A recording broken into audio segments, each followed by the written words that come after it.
भाजप नेते माधव भंडारी आपल्या सोबत आहेत। माधवजी, स्वागत तुमचं। पहिली प्रतिक्रिया तुमची अनिल देशमुखांचा राजीनामा।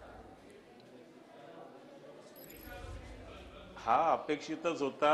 उच्च न्यायालयाने आज ज्या पद्धतीने सीबीआयच्या चौकशीचा आदेश दिला त्यानंतर त्यांनी मंत्रिपदावर राहणं हे अशक्य होतं आणि जो काही नैतिकतेचा दावा करून अनिल देशमुखांनी राजीनामा दिलाय तो अत्यंत ढोंगीपणाचा आहे।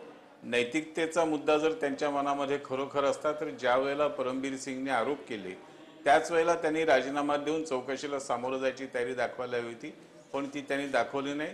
ते त्यावेळेला टाळाटाळ करत राहिले आणि नंतर मग आता सर्व उच्च न्यायालयाने जेव्हा दणका दिला तेव्हा त्यांना ही माघार घ्यावी लागली, त्यांना राजीनामा द्यावा लागलेला आहे। त्यांनी राजीनामा काही स्वतःच्या इच्छेने वगैरे दिलेला नाही, उच्च न्यायालयामुळे त्यांना राजीनामा द्यावा लागलेला आहे। नक्कीच माधवजी, शरद पवारांनी आपल्या पूर्ण राजकीय कारकिर्दीमध्ये कुठल्याही नेत्याचा अशा प्रकारे बचाव कधीच केला नव्हता। जे अनिल देशमुखांचा बचाव करण्यासाठी 2 वेळा शरद पवार मैदानात उतरले, त्यांनी 2 वेळा पत्रकार परिषद घेतली, पूर्णपणे बचाव करण्याचा प्रयत्न केला होता। मात्र अखेर हायकोर्टाच्या आदेशानंतर अनिल देशमुखांना राजीनामा द्यावा लागला। याच्यातच या सगळ्या प्रकरणाचं महत्त्व दडलेलं आहे आणि म्हणून माझी या राजीनाम्यानंतरची प्रतिक्रिया ही आहे की हा राजीनाम्यामुळे विषय संपलेला नाही, ह्या राजीनाम्यामुळे खरा आता विषय सुरू झालेला आहे। कारण परमबीर सिंग यांच्या पत्रामध्ये फक्त त्यांनी अनिल देशमुखांचा उल्लेख केला नव्हता, त्यांनी त्यात हे स्पष्ट म्हटलं होतं की मी मुख्यमंत्र्यांना याची माहिती दिली, उपमुख्यमंत्र्यांना दिली, पवार साहेबांनी दिली, परंतु कोणीही माझ्या बोलण्याकडे लक्ष दिलं नाही, हे परमबीर सिंग यांनी स्पष्ट म्हटलेलं आहे। त्यामुळे आता सीबीआयची चौकशी जेव्हा सुरू होईल तेव्हा परमबीर सिंगचे हे सगळे मुद्दे चौकशीसाठी येतील, त्यातले सगळे धागेदोरे बाहेर येतील। ही खऱ्या अर्थाने या प्रकरणाची सुरुवात आहे, हे प्रकरण संपलेलं नाही। माधवजी, या सगळ्यामध्ये मुख्यमंत्र्यांनी अजूनही पवार साहेबांना एवढं 2 वेळा देशमुखांच्या बचावासाठी का उतरावं लागलं हेही त्याच्यातून आपल्याला समोर येईल। जी माधवजी, मुख्यमंत्री मात्र अजूनही या सगळ्या संदर्भात काहीही बोलले नाहीत। मुख्यमंत्र्यांनी यावर प्रतिक्रिया देणं अपेक्षित आहे। मुख्यमंत्र्यांनी प्रतिक्रिया देणं अपेक्षित आहेच, परंतु कदाचित ते देशमुखांच्या भेटीसाठी थांबले असतील, देशमुखांचं राजीनाम्याचं पत्रासाठी थांबले असतील, जसं त्यांनी संजय राठोडच्या वेळेला केलं होतं की राजीनाम्याचं पत्र आपल्या खिशात बरेच दिवस ठेवलं होतं। त्यामुळे देशमुखांचं पत्र जोपर्यंत त्यांना मिळत नाही तोपर्यंत कदाचित मुख्यमंत्री बोलण्याची वाट बोलत नसतील। माधवजी, सरकारला वर्ष झालेलं आहे, या वर्षभरामध्ये 2च महिन्यात 2 मंत्र्यांचे राजीनामे कसं पाहता तुम्ही? 2 महिन्यांचे राजीनामे झालेत आणि 2 मंत्र्यांचे राजीनामे झालेत 2 महिन्यात, आणि आणखीन काही मंत्री रांगेत आहेत। पुढच्या काळामध्ये या सरकारने प्रत्येक खात्यामध्ये जे सचिन वाझे उभे करून ठेवलेले आहेत त्यांची माहिती समोर यायला लागेल, त्यांचे उद्योग बाहेर यायला लागतील।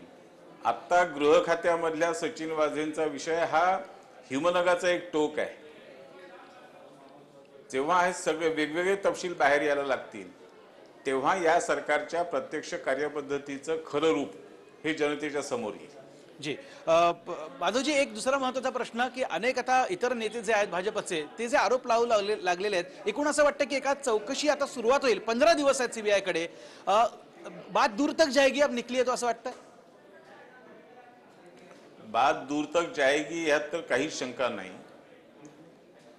आणि सीबीआयची चौकशी त्यांना 15 दिवसात प्राथमिक अहवाल द्यायचा आहे। प्राथमिक अहवालात ते म्हणू शकतील की आम्हाला या मुद्द्यांची अधिक तपशिलात जाऊन चौकशी करायची, या लोकांना चौकशीसाठी बोलवायचं आहे। एकदा सीबीआयने ही पावलं उचलली आणि ती न्यायालयाच्या आदेशानुसार उचलली तर मग ही बात किती दूरपर्यंत जाईल ते परमबीर सिंगच्या पत्रातच नोंदवलेलं आहे की ते म्हणतात की मी मुख्यमंत्र्यांना सांगितलं, उपमुख्यमंत्र्यांना सांगितलं, पवार साहेबांना सांगितलं, अख्ख्या मंत्रिमंडळाला माहिती होतं।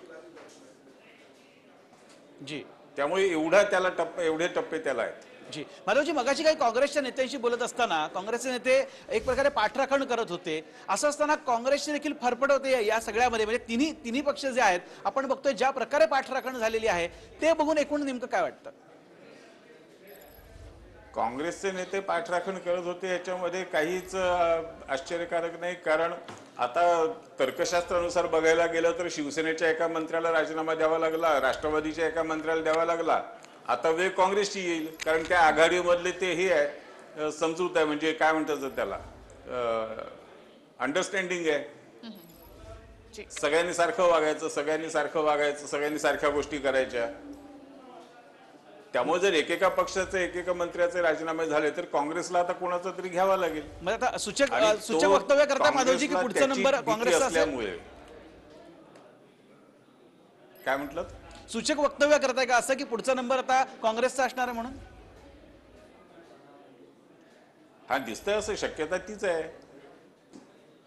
जी. माधवजी, भाजपच्या काही नेत्यांकडून राष्ट्रपती राजवटीची मागणी वारंवार केली जात होती. एखाद्या अशा या प्रकरणामध्ये गृहमंत्र्यांनाच राजीनामा द्यावा लागणं, महाराष्ट्रामध्ये राष्ट्रपती राजवट लागावी असं वाटतं तुम्हाला? राष्ट्रपती राजवट लावण्याबद्दलचे निकष हे संविधानाने ठरवून दिले, त्याच्यामध्ये वेळोवेळी दुरुस्त्या झालेल्या आहेत आणि केंद्र सरकार या चौकटीच्या बाहेर जाऊन काही करेल असं मला स्वतःला वाटत नाही. आणि त्यामुळे मी राष्ट्रपती राजवटी या विषयामध्ये माझं स्वतःला कुठल्याही वेगळ्या प्रकारचं मत व्यक्त करायचं नाही. माधवजी, या सगळ्या प्रकरणामध्ये केंद्रीय यंत्रणा ज्या आहेत त्या सगळ्या तपास करतायत. म्हणजे एनआयए कडून तपास केला जातोय, त्यानंतर आता सीबीआय कडे हे सगळं प्रकरण गेलेलं आहे. सीबीआय हा तपास करते. सत्ताधारी पक्ष म्हणजे काँग्रेस, शिवसेना, राष्ट्रवादी यांच्याकडून केंद्राकडे बोट दाखवलं जातंय की केंद्रीय यंत्रणा हस्तक्षेप करतायत किंवा त्यांचा दबाव या सगळ्यामध्ये पडतोय. केंद्रीय यंत्रणा हस्तक्षेप करण्याचा मुद्दा आला कुठे? परमबीर सिंग राज्याचे अधिकारी होते आणि परमबीर सिंगना ह्या पदावर आणत असताना ह्या राज्याचे मुख्यमंत्री, या राज्याचे अन्य मंत्री यांनी परमबीर सिंगची किती पाठराखण केली होती? परमबीर सिंग हे काही केंद्र सरकारचे हस्तक आहेत असं आता यानं जर म्हणायचं असेल तर अगोदर जे त्या परमबीर सिंगची पाठराखण करत होते ते शिवसेना, राष्ट्रवादी काँग्रेसचे नेते हे काय केंद्र सरकारचे हस्तक होते की काय? त्यामुळे जोपर्यंत आपल्या बरोबर आहे तोपर्यंत आपला माणूस आणि आपलं पटलं नाही की लगेच केंद्र सरकारचा हस्तक, अशा तऱ्हेची सोपी वाटणी करता येत नसते. भाजपचे ज्येष्ठ नेते माधव भंडारी आपल्या सोबत आहेत. माधवजी, 2 महिन्यात 2 मंत्र्यांचे राजीनामे आणि दुसरी महत्वाची बातमी म्हणजे दिलीप वळसे पाटील हे नवे गृहमंत्री होतील असं म्हटलं जाते. 2 महिन्यात 2 मंत्र्यांचे राजीनामे घ्यावे लागण्याची वेळ ह्या सरकारवर आली आणि ही काही अनपेक्षित नव्हती. ज्या पद्धतीने सरकारचा कारभार चाललाय ते पाहिल्यानंतर आणखीन अनेक मंत्र्यांचे राजीनामे घ्यावे लागणार आहेत. आणि वळसे पाटील साहेबांचं नाव आता जे काही चर्चेत येते ते पवार साहेबांना स्वतःच्या विश्वासातली व्यक्ती गृहमंत्री पदावर हवी आणि त्यामुळे वळसे पाटील साहेबांचं नाव चर्चेमध्ये येऊ शकतं. चर्चा आणि वळसे पाटील साहेबांकडे ह्या पदाचं जबाबदारी जाऊ शकते. परंतु खरं म्हणजे तर्कशास्त्राच्या दृष्टीने बघायला गेलं तर उपमुख्यमंत्री असलेल्या अजितदादांकडे सुद्धा हे खातं जायला काय हरकत नव्हती. पण शेवटी असं तो त्यांच्या पक्षाचा अंतर्गत विषय आहे. नक्कीच. माधवजी, या सगळ्यामध्ये काटेरी मुकुटे खरं तर आता गृहमंत्री पद म्हणजे, कारण ज्या प्रकारे आपण बघितलं नामुष्की ओढवलेली आहे प्रचंड, त्यामुळे दिलीप वळसे पाटील यांच्यावर देखील खूप मोठी जबाबदारी असेल. जो कोणी गृहमंत्री म्हणून हे पद स्वीकारेल त्याला पुढच्या काळामध्ये अनेक प्रश्नांना तोंड द्यावं लागणार आहे, अनेक प्रश्नांची उत्तरं द्यावी लागणार आहेत. आणि या वर्षभराच्या काळामध्ये गृह खात्यामध्ये, विशेषतः पोलिसांच्या खात्यामध्ये ज्या ज्या गोष्टी झालेल्या आहेत त्या सगळ्या गोष्टींची जबाबदारी ही गृह खात्यावरच आहे.